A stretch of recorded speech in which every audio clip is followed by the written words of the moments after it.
Dairy Queen Druggy by U/Daijun. Several years ago, my friend and I were waiting for our ice cream to be ready in the lobby of a Dairy Queen just after school. The joint was barely half a mile from campus, so we had a sweaty and rowdy drive down there to treat ourselves after a particularly grueling test.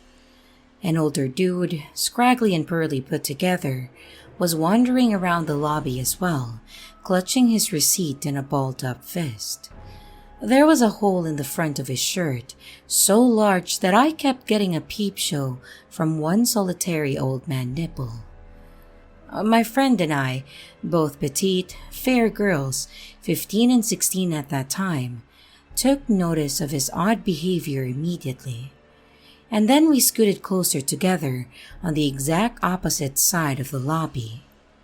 He got his ice cream before we did, but was still just hanging out, not leaving, not sitting down to eat it, not standing and eating it, just holding it, glancing at us every so often.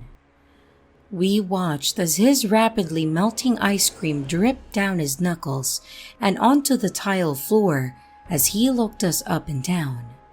Up and down.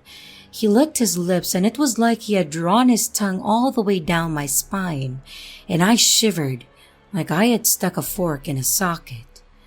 My friend and I glanced at each other and came to an immediate understanding.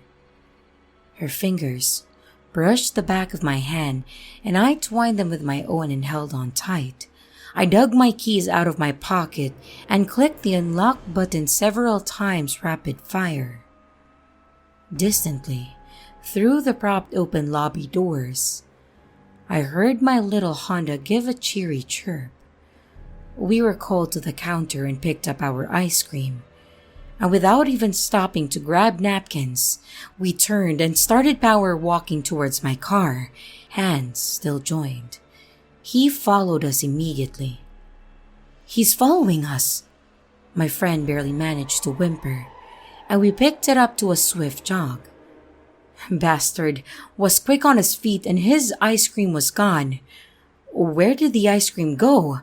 Where did he put it? We ducked into my car, and she stretched over me to punch the master door lock while I started the engine. I keep a bunch of self-defense items in the front seat storage, and my friend took the holographic rainbow pocket knife that I keep in my cup holder and flashed it, making sure that he saw it. His advance was swift. Even after he saw the knife, he didn't even blink. I stepped on it, tires squealing, and backed out without even a glance backwards. He got so close that I ran over his foot. Well, at least I think it was his foot, as he made a grab for the handle of the passenger door. Several tears were shed. We were shaken, but unharmed. Nothing a lengthy embrace and assuring words over ice cream couldn't fix. I reported it to the police, who said that they'd look into it, but I have never heard anything else about it. Classic useless suburban police force. We avoided that Dairy Queen for a bit, and I never encountered him ever again after going back. I even worked there over the past summer and never had a bad experience past the run-of-the-mill bitchy customer. I feel bad for running him over. Despite his super creepy behavior, I hope I didn't break anything or do long-term damage. He was probably hopped up on something. My area is quite prosperous and known for its wealth, so I'm unused to these types of encounters with junkies or creeps. It paid to be prepared though. Stay safe out there and remain aware no matter where you are. The Reese's Blizzard that I got was really good. It was totally worth it.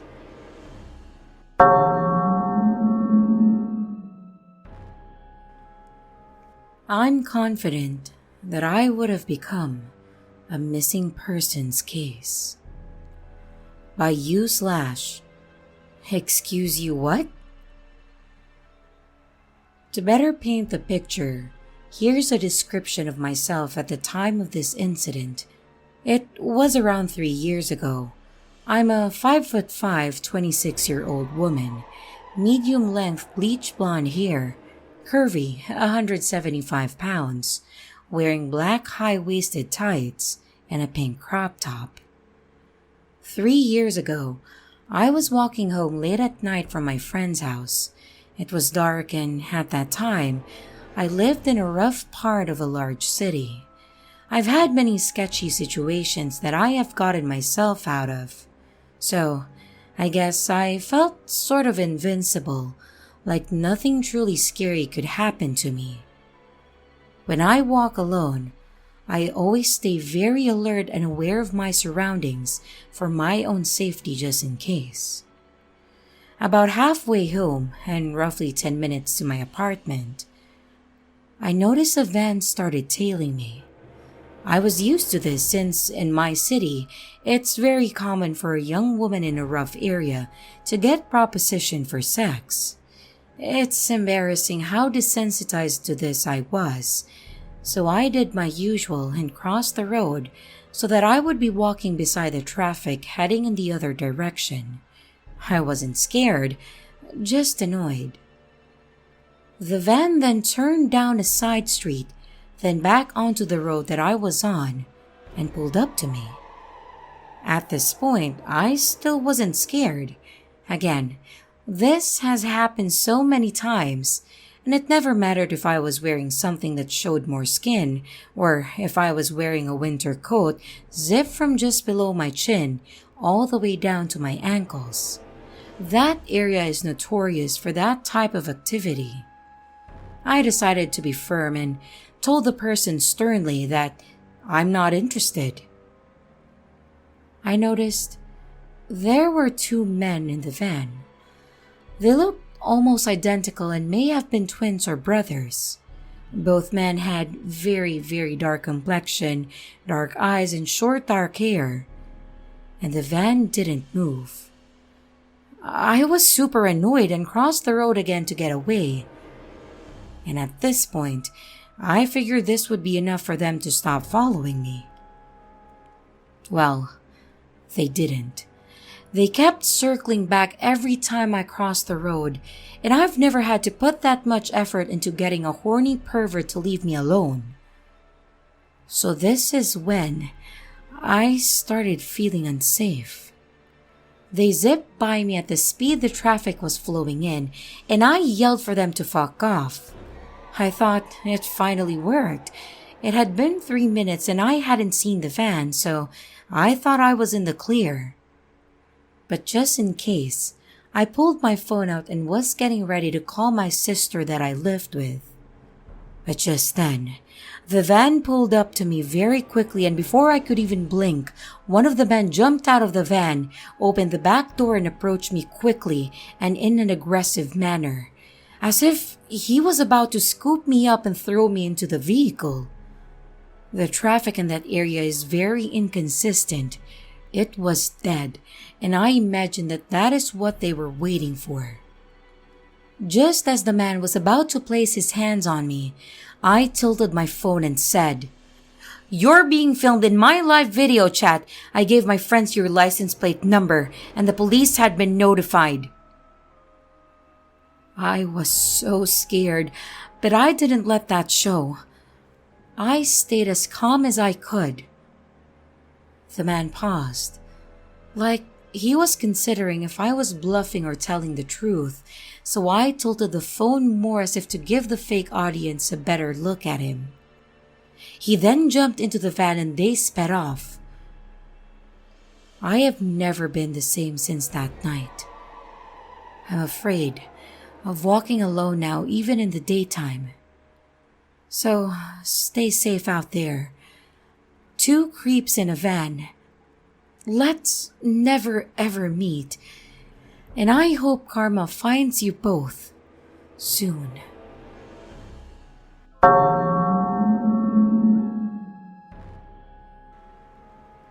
My coffee shop stalker. by u/peculiar_yellow. A little bit of a background. I, a 23-year-old female, was 20 years old at that time. I moved in with my uncle in San Antonio, Texas, with the agreement that I didn't have to pay rent as long as I helped him out with chores and my cousins. I got a job at a super known coffee chain downtown, close to the touristy part of the area. We had a lot of regulars and a lot of homeless coming in and out. I felt relatively safe though because I got to know the people there, and it was almost always a lot of foot traffic. I used to even take walks after work in the area, especially since I was super close to the riverwalk. Skip to a couple months into the job, and I was friends with everyone that I worked with. We were all super close, but on this particular day, it was one of my co-workers' last day. There were about 3 guys who had been in there almost all morning. They hadn't bought anything and were just hanging out, which was not unusual for my location. And on my break, I decided to walk down to a nearby drugstore so I can get a farewell card and maybe a small gift for my said co-worker. I walked out, put my earphones in, and before I could press play, I hear the door open behind me and footsteps following behind. Whoever it was caught up to me and started walking beside me, matching my pace exactly. I turned to look, and it was one of the guys that had been there all morning. He was a bit taller than me and reminded me a little of Lakeith Stanfield. He tried to ask for my number and I kindly told him no. He persisted, and I, with a short temper, told him to fuck off. He stopped and stared at me in surprise, as I don't look like someone who speaks up or would be rude. And he stood there as I walked away, and by the time that I went back, they were gone. I proceeded to tell my coworkers about the encounter, and we all laughed it off. And I thought that that would be the end of it, but I was wrong. Every shift after that, he would already be there, just hanging out, or would walk in mid-shift, sometimes with somebody else and sometimes by himself. I assumed he was just another homeless person because how else was he always able to be around? My shifts were sporadic. Some days I opened, some days I closed, and some days I worked mid, but it didn't matter. He was always there. At that point, I started feeling paranoid. I would always catch him staring in my direction, and he never ordered anything, never talked to me, and luckily wouldn't follow me. He would just sit there watching me. I started mentioning it to my coworkers, and they started noticing it too. One of my team leaders would help me out by sending me to wash dishes in the back or organize the cooler. My coworkers would also try and place themselves to try and block me from his view. I started feeling uncomfortable at work. Sometimes when I closed, a coworker would walk me to my car before heading home themselves. Or if I didn't close, they would walk me to my car and turn around and head back to work. Then one day of him just staring, I was working the register that day. He walked up and ordered a water. I asked for his name for his order, and I now had his first name just in case. He took his water and sat down, and I had mentioned him before to my manager, but because he hadn't really done anything wrong, we couldn't do anything beside noted in the manager's book. The next day, I worked with my manager. It was him, 2 other co-workers, and me. I told him that I had to go to the bathroom real quick. There were 2 bathrooms right next to each other, but sort of hidden from the coffee bar and register, and they weren't gender specific. I walked around the bar to the lobby area, and I had to pass his table and walk down the lobby to get to the bathrooms. I noticed him get up before going inside the bathroom. I sat down to do my business when someone rattled the knob. I shouted that it was occupied, but whoever it was kept rattling the door until I finished. When I opened the door, no one was there, and walking back I noticed him adjusting back into his chair. I was super freaked out and I told my boss. He couldn't tell him anything because we had no proof that it was him. Later that shift, he got up and picked up a coffee from the pickup area, and my boss assumed that he had ordered it and let him take it. I told him it wasn't, and that it wasn't even his name. My boss then used this as an opportunity to tell him that if he does something like this again, he can't come back. The man apologized and actually stuck to the rules every day after that. He went back to just watching me.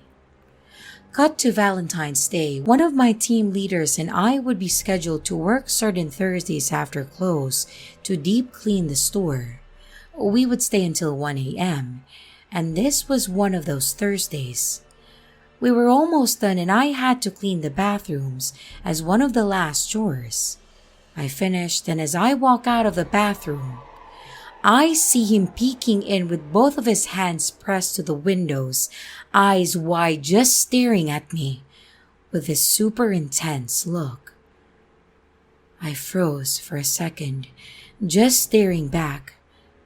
I noticed on one of his palms that is pressed at the window a purple foam heart.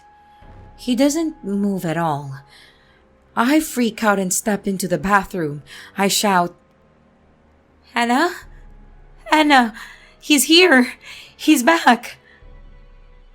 She barely hears me through the music we were blasting.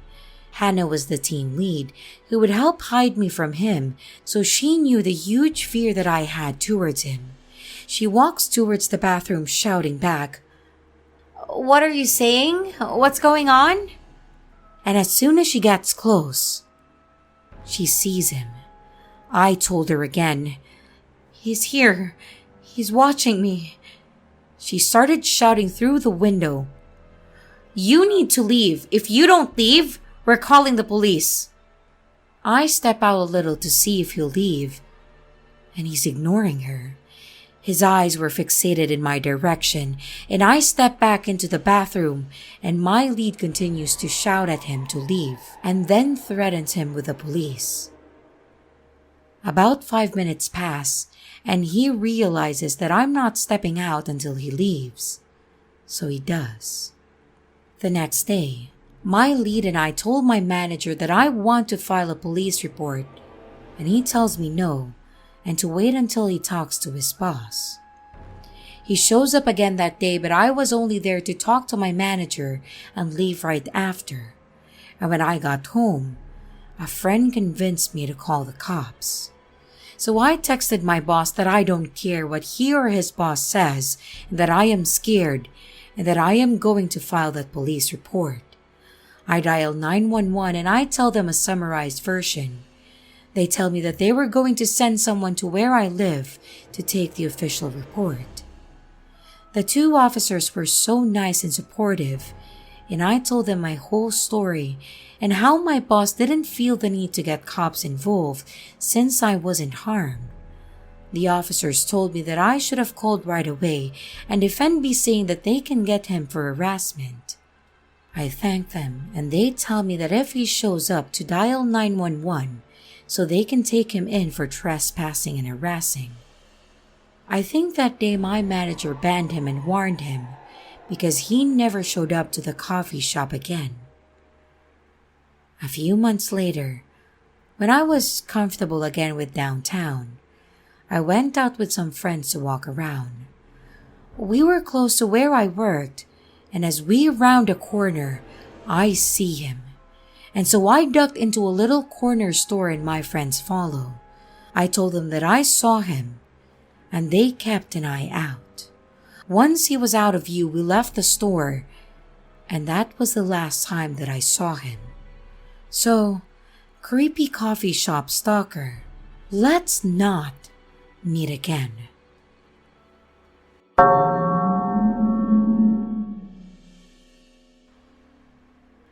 My Nighttime Park Stalker by u/Zim_beam. At the time this happened, I was 13, female. So this happened 2 years ago, and I was fairly naive. I was a major introvert, only friends with a few people in my class. I wanted to be social, but I preferred to be alone and read or write. Classic nerd things. In early November, I got a text on my phone that was from a few classmates whose phone numbers I had, and around 1 or 2 that I couldn't recognize. It was a group chat asking if we wanted to hang out at night near a park at our school. My parents, being strict and paranoid, would never let me go. Luckily, or what I thought was luck, they were heading out for an overnight trip. They would be back at around 4 a.m. in the morning, and everything fell into place. Once my parents left at around 8-ish, I ran out of the door and made my way to the park. The one thing that I made sure to do was lock the door. My parents were paranoid after all, and it was their biggest thing that they engraved into me. Once I arrived at the park, I noticed a creepy figure near the edge of the woods. No one else seemed to notice it, and I already had enough reputation as a weirdo who was true crime obsessed. I didn't mention it. The night drew on, and I was having the time of my life, ignoring the gut feeling that I had telling me to run. Every so often, I would look over my shoulder, and the man would still be there standing. At around 9:45, 4 out of the 10 people there had to leave due to their curfew. It was getting cold and was nearly pitch black with a few street lights on so often. The rest of us decided to go as well since it felt more eerie and quiet. The place we were hanging out at was a field that was fenced in with a few exits and entrances. A large wide field with a small park in the back and our giant middle school behind us. The front of the field faced the empty road, and the right and left sides were surrounded by forest. All of the people left were getting picked up by cars, meaning that they went to the opposite way of the road since that's where the parking lot was. The man stood by the right forest, or road exit, that I needed to take to get home. I walked away from my group and tried to steady my heavy breathing. I didn't want to be paranoid, but all the true crime that I listened to was catching up to me. The man was probably early 40s, late 30s, dark hair with a beard. He was probably around 5'9", but at that time, it seemed like he was 6 foot. He stood about 10 feet from the exit that I had to take, so when I got close enough to it, I ran for about 30 feet through the exit and through the woods. Once I felt safe enough, I started just to quickly walk through the woods, or at least get to the road. I heard a snap and a crunch from behind me.